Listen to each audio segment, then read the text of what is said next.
Hello and welcome back to Humans and Society. This video focuses on the topic emotional intelligence under the subject personal development. Before we begin, this is a disclaimer that the concepts discussed here are for educational purposes only and not to be used to diagnose yourself or other people.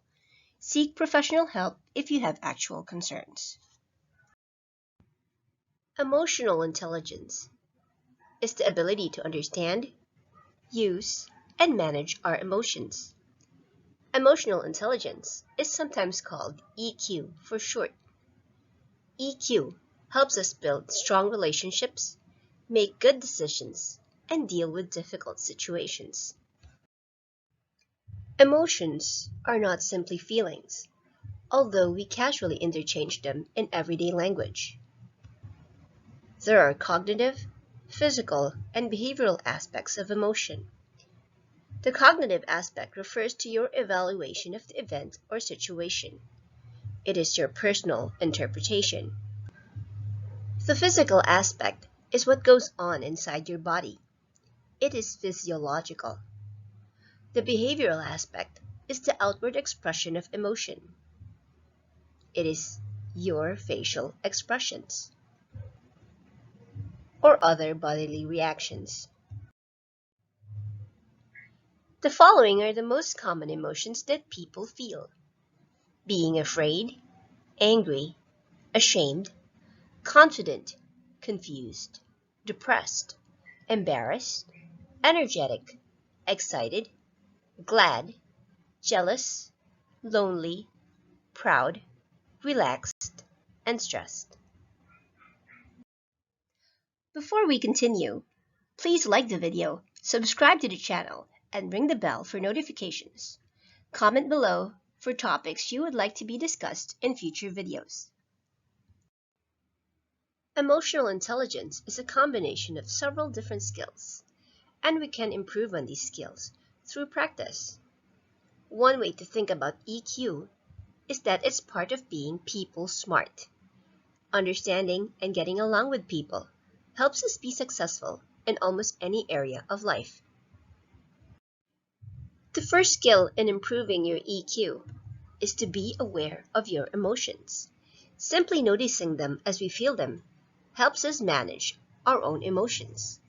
It also helps us understand how other people feel. Being able to imagine how other people might feel in certain situations and why they feel the way they do is called empathy.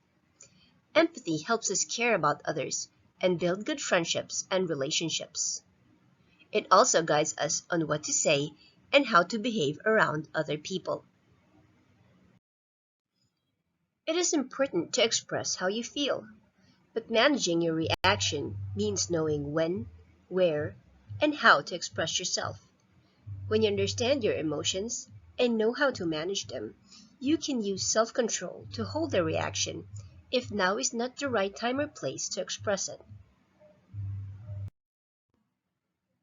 Moods are emotional states that last a few hours or even days.